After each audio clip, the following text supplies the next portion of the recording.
Hello, my name is Russell Myers, independent for U.S. President for 2024. I want to address something right off, but first let me say this. I'm not going to put all of my videos into text format. A lot of the time, I prefer this format where I am just speaking directly.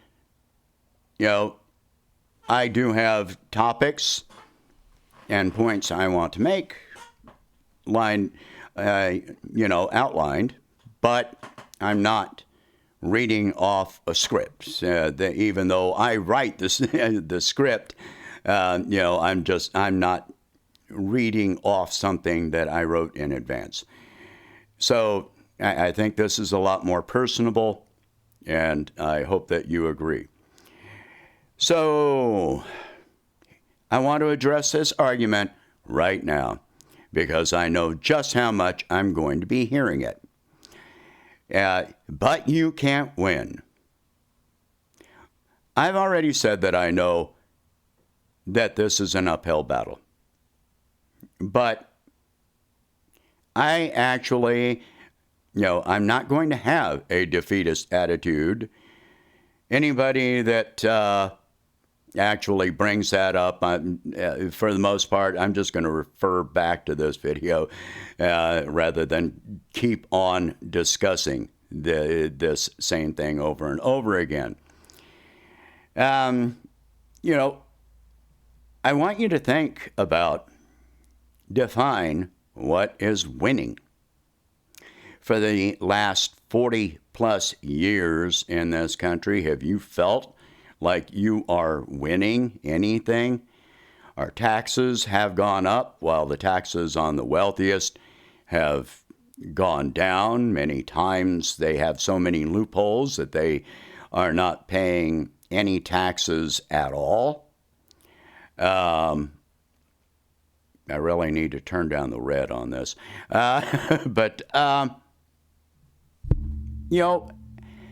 The largest banks have gotten larger. Even back under Clinton.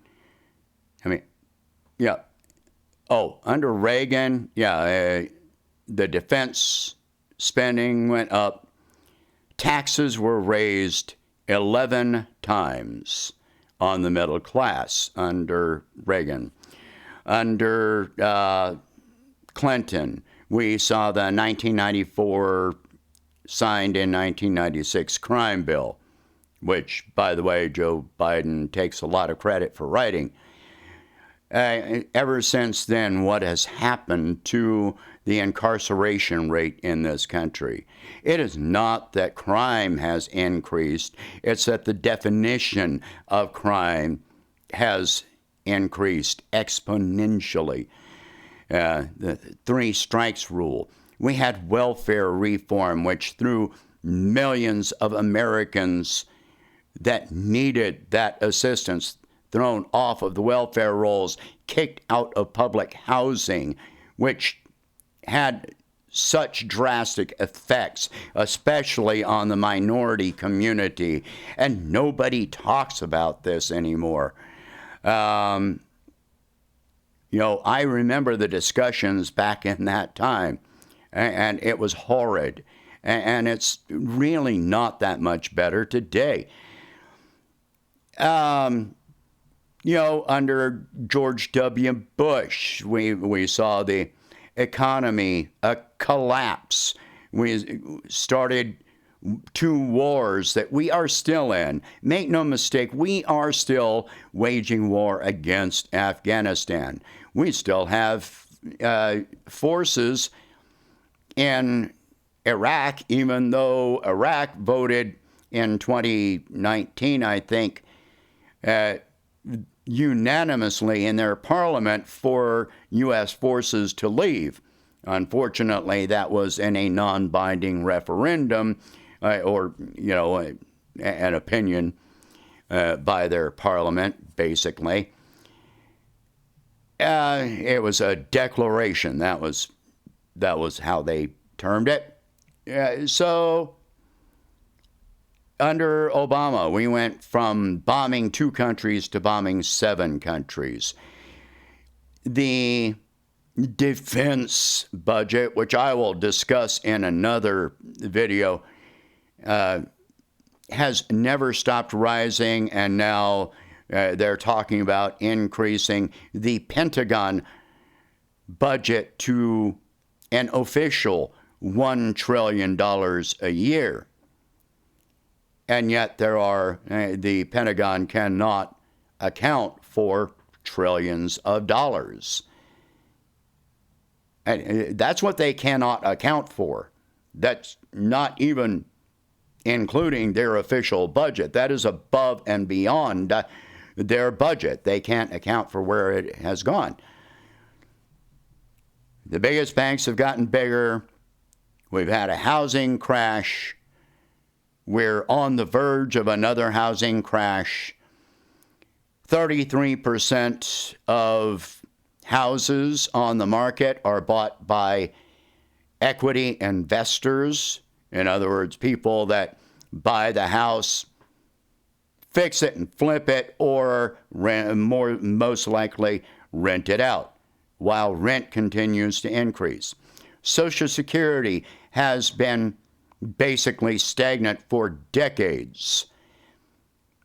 You're making very marginally more, just slightly more than what my mother was getting on Social Security in the early 2000s. Medicare does not cover everything and Medicaid don't cover what they used to. Now you have to have Medicare Part B and Part D and what have you. So you have to spend part of your Social Security to cover the things that Medicare used to cover but does not any longer. Now, so I've already stated I'm in favor of universal health care, and that would cover most medications as well.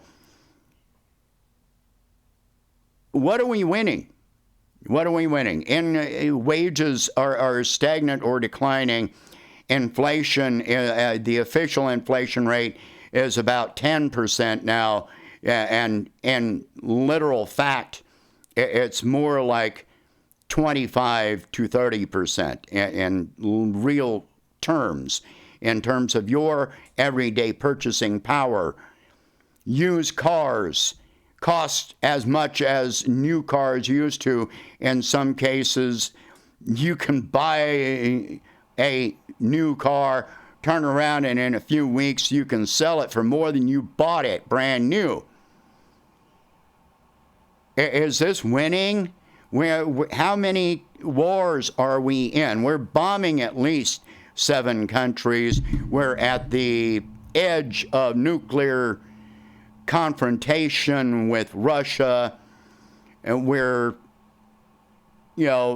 at constant tension with China. Where are we winning? Tell me where we're winning. If you are not at the very top, then, if you're not in the top 1%, 0.1%, then can you define any of this as winning? Wages have gone down. The jobs they talk about jobs being available, but most of the living wage jobs are gone. More and more jobs are being automated, and we have no system to plan ahead for as more and more jobs disappear. In the next few years, we're going to see autonomous vehicles which eliminate millions of living wage jobs. It'll also eliminate millions of low-paying jobs like pizza delivery. Is this winning? What happens when there are no more jobs? Nobody talks about it in the government. The media isn't going to talk about it. But I will talk about it. And I have plans, policy proposals, which will address all of this. Anyway, I am not going to have a defeatist attitude. I'm really not. I know what I'm up against. I started this knowing what I am up against. But it's not just me that is up against this. It's you as well. All of us are up against a system that is unfair and undemocratic. Even if people vote for me in a write-in campaign, think about it.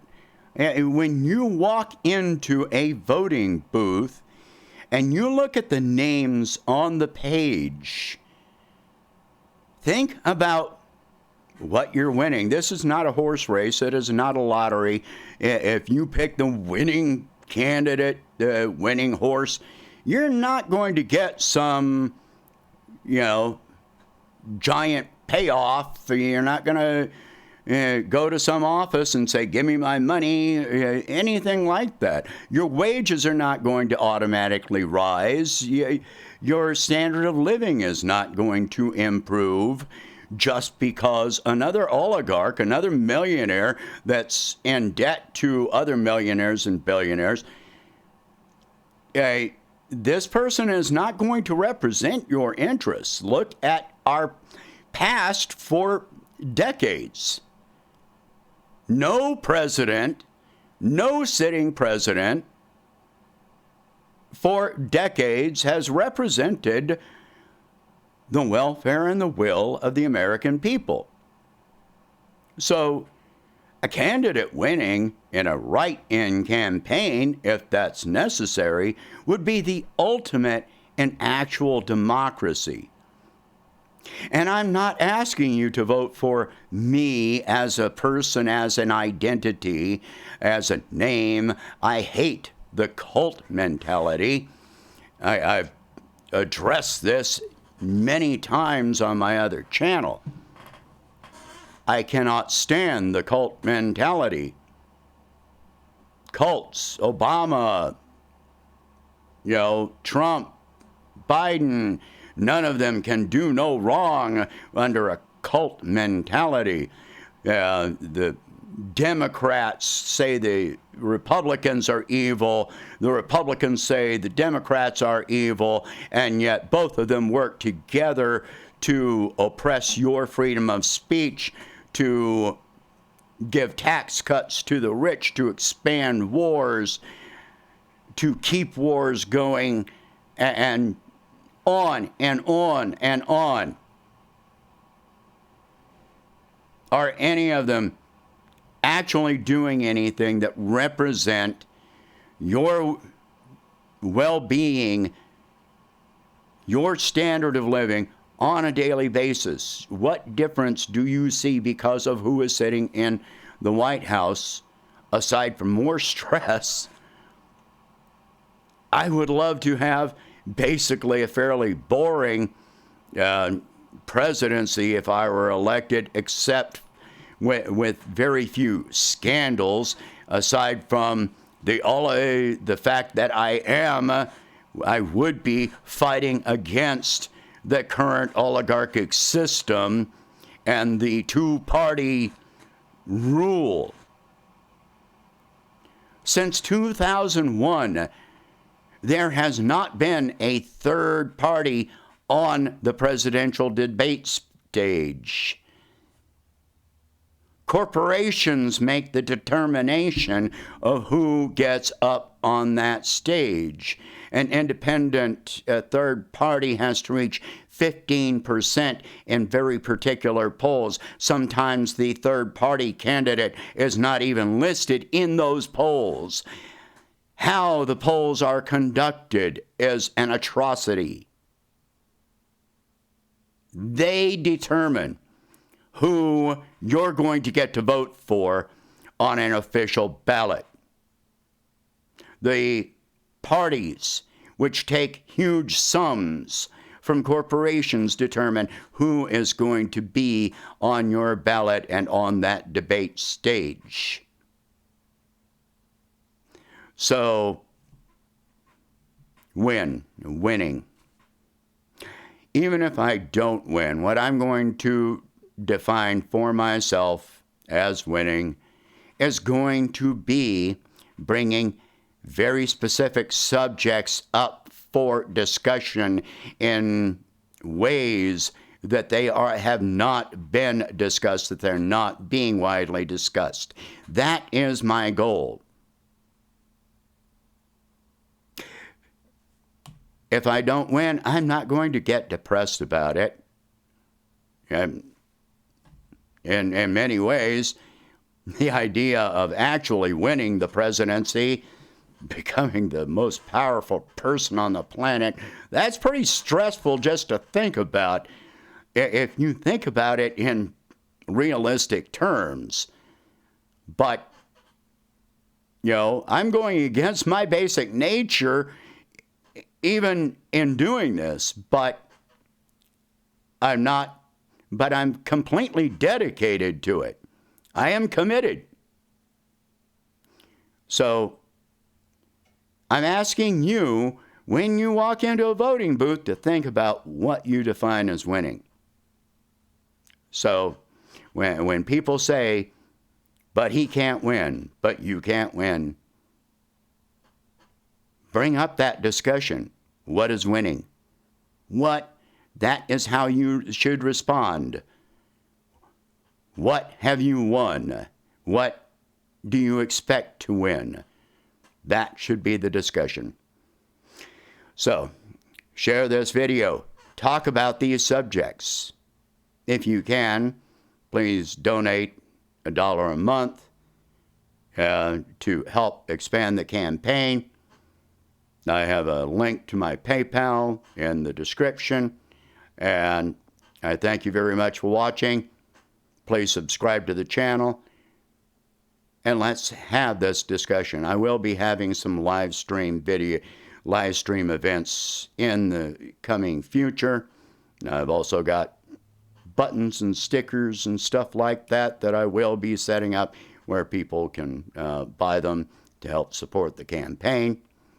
And if you live near me, I might be I'll be giving some of them out for free to people that I encounter face to face. So anyway, again, share this video. Let's talk about this, okay? Thank you very much for watching. Have a good day.